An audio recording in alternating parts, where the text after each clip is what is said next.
influencers confusing the hell out of you by saying things like, this will bias the stretched position, or this will bias the shortened position? If so, I'm also confused, so let's figure it out together. First things first, you need to understand that there are really two main and different conversations happening here. One is length as it relates to the muscle. How stretched or how shortened is a muscle?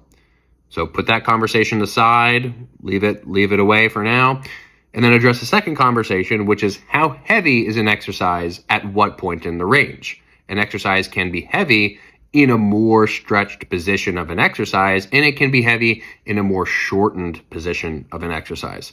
So let's use two examples, ones that are commonly discussed to screw up this discussion to make the point here. So compare an incline dumbbell curl to a preacher curl, also dumbbell. In the preacher curl, the arm is in front of the body. So pretend there's no dumbbell, just forget about the dumbbell for a second. The arm is in front of the body. If the arm is in front of the body, both heads of the biceps, the short head in particular, is shortened. So from the perspective of muscle length, we can say that the biceps are in a relatively shorter position. However, depending on how you set up the preacher curl in terms of the dumbbell, okay, now bring back the dumbbell, we're talking about the dumbbell again. The dumbbell can be imposing the greatest amount of torque in the stretch position of that exercise.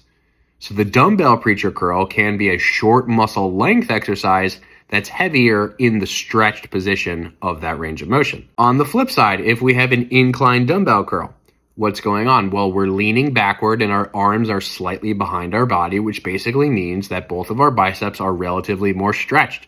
So that's one, again, that's the first conversation, is just the biceps, they're a little bit more stretched.